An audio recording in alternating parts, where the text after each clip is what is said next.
ఎందుకంటే సినిమా ఇండస్ట్రీలోనే కాదు 10 మంది కలిసి పనిచేసే చోట ఎక్కడైనా ఇది వెరీ కామన్. రెండు సందర్భాలు చిరంజీవి గారు అందుకే రచయితలకు హైయెస్ట్ రికార్డ్ ఇస్తారు. అవును. ఎవరింట్లోనో కలిసినప్పుడు అక్కడ పెద్ద సింహాసనం వేస్తే చిరంజీవి గారిని కూర్చోమన్నారంట. అందులో కూర్చోమంటే సత్యానంద్ గారిని కూర్చోబెట్టారు. లవ్లీ ఎమోషనల్ సీన్ అది కదా. రచయితే నిజమైన రాజు, నిజమైన కింగ్, తర్వాత మన అందరం అని చెప్పి ఆయన. అలాగే జగదేకుడు అతిలోక సుందరి 200 days ఫంక్షన్ జరుగుతున్నప్పుడు అందరినీ స్టేజ్ మీదకి పిలిచి కోదండరామరెడ్డి గారిని మర్చిపోయారు. మళ్ళీ చిరంజీవి గారు ప్రత్యేకంగా చైర్లోంచి బయటకు వచ్చి మైక్ ముందుకు వచ్చి నాతో ఎన్నో హిట్లు ఇచ్చిన కోదండరామరెడ్డి గారిని స్టేజ్ మీదకి ఆహ్వానిస్తున్నానని పిలిచారు ఆయన. ఈ సందర్భాలు చాలా జరుగుతుంటాయి. ఇది చాలా పెద్ద ప్రెషర్ నేను నోటీస్ చేశాను. ప్రొడ్యూసరు, డైరెక్టరు, హీరో వీళ్ళు ముగ్గురికి బాధ్యత. అందులో స్టార్ హీరో అంటే అతనిదే బాధ్యత. అవును. అందరినీ పేరు పేరున గుర్తుపెట్టుకొని, ఇప్పుడు అక్కడ సందర్భం కుదిరింది కాబట్టి రైటర్కి ఇవ్వాల్సిన గౌరవం అని ఇచ్చారు. గౌరవం దక్కని ఎన్ని మూల స్తంభాలు ఉంటాయి, ఎంతమంది ఉంటారు, ఆ రాళ్ళు మోసం కూలీలు ఎవరు? ఇలా ఆలోచిస్తే వాళ్ళ ఇంటికి వెళ్ళాక వాళ్ళ ఇంట్లో అడుగుతారంట, నువ్వు ఏంటి సినిమాలో పనిచేస్తానంటే అక్కడ కనబడవని.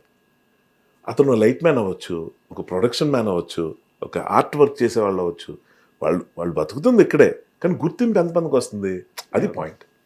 కానీ అన్న, హ్యావింగ్ సెడ్ దట్, ఇది అంటూనే నేను అనేది ఏంటంటే, అక్కడెక్కడ మూలన ఒక మన విజయనగరంలోనో లేకపోతే ఇక్కడ కృష్ణానగర్లోనో ఎక్కడ ప్రపంచంలో నలుమూలల్లో సినిమాల్లోకి రావాలని ఎదురు చూసేవాడు ఉంటాడు.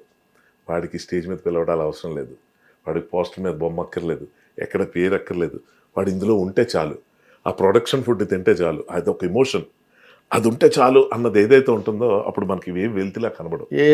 మన ఇక్కడ ఉండడమే గొప్ప గొప్ప అంతే. 10 మందిలో మనం అందరితోని కలిసి తిరగలుగుతున్నాం అన్నదే ఇక్కడ చాలా గొప్ప యోగం. కరెక్ట్. ఇంకా తర్వాత అదృష్టాలు ఎవరి స్థాయికి వాళ్ళు వెళ్తారు. అంటే ఆర్టిస్టులకు ఉన్న మహాద్భుతమైన వరం ఏంటంటే, ఒక చిన్న ఛానల్లో ఒక చిన్న షార్ట్ ఫిల్మ్లో కనిపించిన బయట ప్రేక్షకులు గుర్తుపడతారు. ప్రేక్షకులకు అంత ఇష్టం ఉన్నట్లయితే స్క్రీన్ మ్యాజిక్. సో ఆర్టిస్ట్కు ఉన్న అదృష్టం అది. సో ఇంకా అలాంటి అదృష్టాలు పెట్టుకొని అంత గుర్తింపులు వచ్చి అప్పటికే అమృతం ఇది అది అన్నీ చేసి ఇవాళ కోర్టు సినిమాకి సంబంధించిన దాంట్లో ఎక్కడో నన్ను పిలవలేదా, లేకపోతే ఎక్కడో నా గురించి రాయలేదా అంటే దాని గురించి కూడా ఫీల్ అయిపోతే ఇంక దీనికి అంతేది. ఇన్నాళ్ళ జర్నీకి అర్థమే కరెక్ట్, బ్యూటిఫుల్. ఇన్నాళ్ళు జర్నీ అర్థమే లేదు. అమృతం సాధించిన విజయానికి అర్థం లేదు. ఇప్పుడు అమృతం కాదన్నమాట నాకు విషయం. హాలాహలం ఇంతకాలం అది పోషించింది అమృతాన్ని కదా, హాలాహలం అన్నట్టు. కరెక్ట్. ఈ నాలెడ్జ్ రావడానికి ఒక టైం పట్టింది. ఎందుకంటే బేసిక్గా ఇప్పుడు ఇక్కడ మనం కోరుకునేది అదే. నేను కోట్ చేశాను ఆ రోజు, ప్రసాద్ దగ్గర నేర్చుకున్న డైలాగ్ అది. మురారి క్యారెక్టర్ కీర్తిశేషుల్లో ఆ చెప్పట్లే కదరా, ఆకలి కొన్న కళాకారుడికి పంచపక్ష పరమాన్న మనోడు ఎరగదీస్తాడుగా, కళ్ళ నీళ్లు పెట్టిస్తాడు, ఏకపాత్ర అభినయం చేస్తే అద్భుతం. ఆ రోజు మనాడి దగ్గర విన్న డైలాగ్ని మొన్న కోర్టు ఫంక్షన్లో అది అడ్రస్ చేసి, సో ఎవరైనా ఇక్కడ ఎన్ని కోట్లు సంపాదించి అన్ని చేసాం బయట ప్రపంచంలో, అది పక్కన పెడితే బయట ప్రపంచంలో అందరికీ సినిమాలోకి రావాలని, ఒకసారి కనిపించాలన్న ఒక తపన, ఆ గుర్తింపు పొందాలన్న ఆ పిచ్చి ఏదైతే ఉంటుందో అది చాలా వాల్యుబుల్. దేన్నైనా పోగొట్టేసుకుంటారు జనం. అవును, అదే కదా కారణం. ఒక చిరంజీవి గారు రావడానికి అదే కారణం, ఒక అమితాబ్ బచ్చన్ రావడానికి అదే కారణం. అదే రావడానికి, ఎదగడానికి అంటే ఏంటి, నోరు కట్టుకొని ఒళ్ళు శ్రమ మర్చిపోయి, ఒళ్ళని మర్చిపోయి, ఒంటిని పట్టించుకోకుండా అహర్నిశలు కష్టపడడానికి అది ఒక్కటే మోటివేటింగ్ ఫ్యాక్టర్. అంతే. ఉన్నంతకాలం వాళ్ళు అలాగే ఉంటారు. అవును అవును అవును, అలా ఉన్న వాళ్ళు అక్కడ ఉంటారు. అంతే. ఇప్పుడు ఈ ఇన్నాళ్ళ నీ జర్నీ, అసలు నువ్వు సినిమా ఇండస్ట్రీలోకి రావడం అన్నది ఎలా జరిగింది? నిన్ను ఎవరు హుక్ చేశారు? ఇప్పుడు నాకు తెలుసుకోవాలని ఉంది నిజంగా. అసలు నిన్ను ఎవరు హుక్ చేశారు సినిమా ఇండస్ట్రీ? యాక్చువల్గా నాకు యాక్టింగ్, రైటింగ్, డైరెక్ట్ ఇప్పుడు ఏవేవి చేస్తున్నది ఏవి నాకు డ్రీమ్లో లేదు, నా అసలు బకెట్ లిస్ట్లో లేదు, ప్లానే లేదు. నేనేంటంటే మ్యూజిషియన్.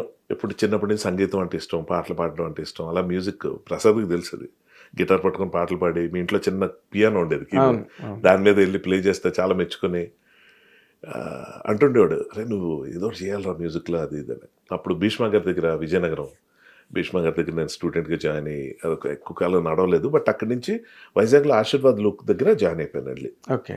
ఆశీర్వాద్ వల్ల తనతో పాటు నేను ఇక్కడికి వచ్చాను. హైదరాబాద్. ఓకే. వాళ్ళు అప్పట్లో శబ్దాలయ కొత్తగా స్టూడియో పెట్టి కొత్త మ్యూజిక్ డైరెక్టర్స్కి ఎంకరేజ్ చేస్తున్న టైంలో మీకు గుర్తున్నారా, టాప్ అప్పుడు సుభాష్ గారు అని ఆయన అక్కడే కలిసా ఫస్ట్ టైం. ఓకే. వాళ్ళందరినీ పిలిచి ఒక్కొక్కరు అందరికి ఆఫర్లు ఇచ్చారు, ప్రైవేట్ ఆల్బమ్స్ చేయండి అని చెప్పి, బడ్జెట్స్ అన్ని ఇచ్చారు. ఆ విధంగా ఆశీర్వాద్ రావడం, అతని వెనక తోకలా నేను రావడం జరిగింది.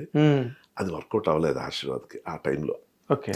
మళ్ళీ వెనక్కి వెళ్ళిపోయాం. కానీ ఈ మధ్యలో జరిగిన ఒక విచిత్రమైన స్క్రీన్ ప్లే ఏంటంటే, నేను ఎక్కడికి వెళ్ళినా నన్ను ఆర్టిస్ట్ అని అడిగారు, యాక్టరా మీరు అని. అది నాకు అర్థమైంది, ఇది ఇలా అడుగుతున్నారు ఏంటి అని. ఆ ప్రాసెస్లో ఒక రైటర్ శౌరి గారు అని ఆయన ఎంకరేజ్ చేస్తూ అన్నారు, యాక్టింగ్ ట్రై చేయొచ్చు కదా మీరు అని. మనకేమో వెనక్కి వెళ్ళబుద్ధి కావట్లే, ఇక్కడ మావాడేమో అన్ని సూట్ కేసులు సర్దేస్తున్నాడు. తను మళ్ళీ రావచ్చు ఇక్కడికి, నాకు మళ్ళీ రాదు ఛాన్స్. కరెక్ట్. ఇంట్లో ఒప్పుకోవాలిగా. ఆశీర్వాద్ వెనకాలని పంపిస్తారు కానీ యాక్టింగ్ అంటే చాలా మంచి సత్కారం జరుగుతుంది. అంటే ఇక్కడ ఎవరు లేరు కాబట్టి మనకి, అంటే బ్యాక్గ్రౌండ్ లేదు, పైగా ఇక్కడికి వస్తే ఏమైపోతాం తెలియదు, షెల్టర్ లేదు కదా, బేసిక్గా అసలు ఏమీ లేదు. సో అలాంటి దాంట్లో మా ఫాదర్ అయితే ఎంకరేజ్ చేసే పరిస్థితి కాదు మా ఫ్యామిలీ పరంగా. సో ఇంక వచ్చే ఛాన్స్ మిస్ అవ్వకూడదని మేము వెనక్కి వెళ్ళిపోతున్న ప్రాసెస్లో నేను నలుగురిని కలిసి నాకున్న ఇంట్రెస్ట్ చెప్పి, పాపం ఏమాటగా మాట ఆశీర్వాద్ కూడా ఎంకరేజ్ చేసేవాడు. అతను వెనక్కి వెళ్ళిపోతున్నాడు, నన్ను వెనక్కి వచ్చే మనలా. ఇంకోళ్ళు అయితే అది ఉంటుంది కదా, వీడియో పడడం చిన్న సినిసిజం. ఎగ్జాక్ట్లీ. నాకు మంచి ఫోటో స్టూడియో తీసుకెళ్ళి ఫోటోలు తీపించి ఇచ్చేసి వచ్చాం, వెళ్ళిపోయాం. ఇంకా అక్కడి నుంచి పిలుపు వస్తే వచ్చినట్లు, లేకపోతే లేదు. వచ్చింది పిలుపు, వచ్చాను, రుతురాగాలు చేశాను, అక్కడి నుంచి వెనక్కి తిరిగి చూసుకోవాలి. అవునా? అంతే. కానీ అంటే రుతురాగాలు పెద్ద హిట్ అనుకో, సూపర్ హిట్. అమృతం ఎలా జరిగింది? అమృతం అన్నది యాక్చువల్గా ఆ సంస్థతో అప్పుడే నాకు జస్టిల్తో మంచి బాండింగ్ ఉండింది అన్న. అయితే సినిమాలో యాక్ట్ చేయడం కానీ, ముఖ్యంగా ఏలేటి చంద్రశేఖర్తో నాకు మంచి అనుబంధం ఉండేది. ఓకే. అతని పరిచయం, రాజమౌళి గారు అప్పుడే పరిచయం అవటం, గంగరాజ్ గారు కూడా పరిచయం అవటం. గంగరాజ్ గారు అంటే మాకు అప్పుడు పెద్ద ఐకాన్, ఎందుకంటే అతని సినిమాలు చాలా ప్రత్యేకంగా ఉంటాయని. లిటిల్ సోల్జర్ సినిమా చూసి ఎవరో తమిళని అనుకున్న డైరెక్టర్, తెలుగు వాళ్ళు అలా తీరని నా ఫీలింగ్. అప్పుడు తెలుగులో చేయటమే కాకుండా అన్ని నందులు కొట్టి ఆయన చూసి ఆయన బాగా ఇంప్రెస్ అయిపోయి, నేను అసలు ఆయన కలుద్దామని పెద్ద ఫ్యాన్ బాయ్ మూమెంట్ అనమాట. అలా కలిసిన తర్వాత వాళ్ళు ఆఫీస్కి వస్తూ ఉండు అని చెప్తే వెళ్తుండేవాడిని. అలాగా వాళ్ళలో నన్ను కలిపేసుకొని అయితే సినిమాలో ఒక రోల్ ఇచ్చారు. అనుకోకుండా ఒక రోజు తర్వాత జరిగింది. ఇందులో ఏలేటి చంద్రశేఖర్ గారు కానీ, రాజమౌళి గారు కానీ, వీళ్ళు ప్రోద్బలం బాగా ఎక్కువ ఉండేది నన్ను ఎంకరేజ్ చేయడంలో. ఎవరైనా అంటే గబుక్కని నేను అప్పటిదాకా సీరియస్ రోల్స్ చేస్తుండేవాడిని, శాంతినివాసం కానీ, కస్తూరి, అంతకుముందు వచ్చిన రుతురాగాలు కానీ. ఈ కామెడీ అన్న దానికి మాత్రం ఆద్యం పోసింది అక్కడే, జస్టిల్లో కంపెనీలో. నా హెయిర్ స్టైల్ మార్చేసి, మీసం ట్రిమ్ చేసేసి, ఆ హెవీ హెయిర్ ఉండేది దాన్ని మార్చి పాపిడి తీసు, ఇలా ఏదో యాక్టర్ కొత్త కనిపించాలి, ఫన్నీ కనిపించాలి. ఇంకా అక్కడ ఎంటర్ అయిన తర్వాత అప్పటికి ఫస్ట్ శివాజీ రాజా గారు కొన్ని ఎపిసోడ్లు చేశారు. సమ్ డిఫరెన్స్ వచ్చి ఆయన పక్కకి వెళ్ళిపోయిన తర్వాత నరేష్ గారు వచ్చారు. ఆ టైంలో ఆయన పాలిటిక్స్లో బిజీ అయిపోయారు. అప్పుడే ఆయనకి అటువంటి ఆఫర్లు బీజేపీ నుంచి రావడం, అక్కడి నుంచి ఆయన వెళ్ళిపోతే ఇంకెవరు అన్న ఆలోచిస్తున్న ప్రాసెస్లో కొన్ని గమ్మత్తులు జరిగినాయి. అన్నీ పోయి ఫోకస్ నా మీదకి వచ్చింది. అసలు వీడిని పెట్టి తీస్తే అయిపోతుంది కదా అని కాన్ఫిడెన్స్ నాకు అసలు లేదు, ఎవరికి చాలామందికి లేదు. గంగరాజ్ గారికి, చందు, ఏలేటి చంద్రశేఖర్ గారికి, అఫ్కోర్స్ రాజమౌళి గారు కూడా పాజిటివ్గా రియాక్ట్ అయ్యారు, మంచి ఐడియా అన్నట్టు. సో ఆ కాన్ఫిడెన్స్తో ముందుకు వచ్చేసారు. నా హెయిర్ స్టైల్ అది గెటప్ అప్పుడు మార్చారు. అది ఏం అదృష్టం కానన్నా, అప్పటిదాకా వచ్చిన ఎపిసోడ్స్ తాలూకా రేటింగ్ కానీ అది కానీ కొంచెం డౌన్ అయిపోయింది. నేను ఎంటర్ అయ్యే టైంకి స్క్రిప్ట్లు పడ్డాయి. ఫస్ట్ ఎపిసోడ్ నేను ఎంటర్ అయిన దగ్గర నుంచి రేటింగ్ జుమ్మని లేచి ఇంకా అక్కడి నుంచి వెనక్కి తిరిగి చూసుకోను. వాళ్ళే నన్ను డైరెక్టర్గా తర్వాత ఎంకరేజ్ చేశారు. రైటర్గా అక్కడ మేము చేయగలిగింది ఏం లేదు, ఆ మహానుభావుడు ముందు మన ఇది సరిపోదు. కానీ బట్ రైటింగ్ ఎలా చేయాలి నేర్చుకుంది మాత్రం గంగరాజ్ గారి దగ్గర అక్కడే. సో ఆ విధంగా ఏంటంటే అమృతం నేను ఎంటర్ అయిపోయిన తర్వాత ఇంకా తిరుగులేదన్నమాట. చేస్తున్న రోజుల్లో అప్పట్లో మాకు తెలియలేదు, నాకు ముఖ్యంగా ఎంత బాగుంటుందని. ఇన్నేళ్ళు అయిన తర్వాత కూడా అది ఈ విధంగా నాకు అమృతం పోస్తుందన్న విషయం, అది ఏ ముహూర్తాన్ని పెట్టారో కానీ. క్షీరసాగర్ మదనం రోజు గింజుకోవటమే, ప్రతిరోజు చుక్కలు చూసేవారు ఒక కథ రాయడానికి, ఒక డైలాగ్ రాయడానికి. క్షీరసాగర్ మదనం చెప్పాను కదా, ఒక ఎపిసోడ్ రాయడానికి అంత బాగా చుక్కలు 3 రోజులు రాత్రి నిద్ర ఉండేది కాదు. నా గురించి కాదు, గంగరాజ్ గారు కానీ, ఇంటూరు వాసు, కాంచీ గారు కొంతకాలం పనిచేశారు. అలా చాలామంది కాంట్రిబ్యూషన్ ఉంది దానికి. ఫలితంగా ఏంటంటే ఆ రోల్ నేను చేసినందుకు ప్రజల్లోకి ఇంత వెళ్ళిపోయి, ఇవాళ అప్పుడు స్కూల్లో చదువుకున్న పిల్లలంతా ఇప్పుడు డైరెక్టర్లు అయిపోయి, వివేకాత్రేయులు అయిపోయి, ఇప్పుడు మన జగదీష్ లాగా వీళ్ళందరూ అమృతం చూసి పెరిగిన వాళ్ళే. వాళ్ళు వచ్చి ఏంటంటే ఏదో రాసేద్దాం మా అమృతానికి అని చెప్పి మళ్ళీ అదే కామెడీ కాకుండా వెరైటీస్తో వస్తున్నారు. చాలా ఎంత అదృష్టం కదా. అదే అంతేనా, కేవలం లక్. చెప్తున్నాం కదా, నా ప్లానింగ్లో లేదు ఇది. అవును. నేనేదో సింగర్ అవుదామని, మ్యూజిక్ ఏదో చేసుకుందాం అది ఉండేది. నా ప్లాన్, నా డ్రీమ్ అదే అప్పుడు, ఇంకేమి కాదు. పిచ్చి సంగీతం అంటే. కానీ అటు ఎప్పుడు మనకి దొరకలా. అదే అటు పక్క రాసి లేదు నీకు అందులో. లేదు. ఇప్పుడు ఇంత బలంగా నీకు నీ ఫేట్ లైన్ ఇటు నిన్ను డైరెక్ట్ చేసిందంటే ఎంత స్ట్రాంగ్గా ఉండాలి అది. నాకు అసలు పెద్ద ప్లాన్ అప్పుడు మిమ్మల్ని కలుద్దామనే. నాకు మీ పేరు గుర్తుండిపోవడం కారణం అది. మీరు మెడ్రాస్లో ఉండేవారు అప్పుడు. మెడ్రాస్లో నాకేంటంటే ప్రాక్టికల్ రియాలిటీస్తో పని లేదు కదా. ఇళయరాజా గారు అంటే పిచ్చి కూడా కాదు, అది ఒక పూనకం. ఆ పేరు ఎత్తగానే మనం అంటే నన్ను నేను మర్చిపోయి, నాకేంటంటే అక్కడ ఏదైనా అతని దగ్గర జాయిన్ అవుదాం అంటే, జాయిన్ అంటే ఏంటి, గిటారిస్ట్ కీబోర్డ్ ప్లేయర్ కాదు, కనీసం రూమ్లు క్లీన్ చేసి నేను అక్కడికి వెళ్ళిపోవాలి అంతే. ఆయన దగ్గరికి అంతే. ఈ పనివాడిలా జాయిన్ అవ్వడం కూడా నాకు ఏ అభ్యంతరం ఏంటి, నాకు అంత ఛాన్స్ ఎక్కడది. నేను అప్పుడు ప్రసాద్ అంటుండేవాడిని, అన్నయ్యకు ఒక మాట, ఇప్పుడు కాదులే టైం ఉంది చెప్తాను, అలా కాదు అంత నువ్వు అనుకున్నంత ఈజీ కాదు. ఎందుకంటే మనవాడు కూడా అప్పుడు వచ్చి ఇండస్ట్రీ మీతో పాటు తిరిగేవాడు కదా, చూశాడు, చెప్పాడు, అరే అంత ఇది కాదు, పైగా నువ్వు చాలా సెన్సిటివ్, నువ్వు తట్టుకోలేవు అది ఇదని. నేనేంటి, అన్నయ్య ఉన్నాడు కదా, ఒక మాట చెప్పేస్తాడు.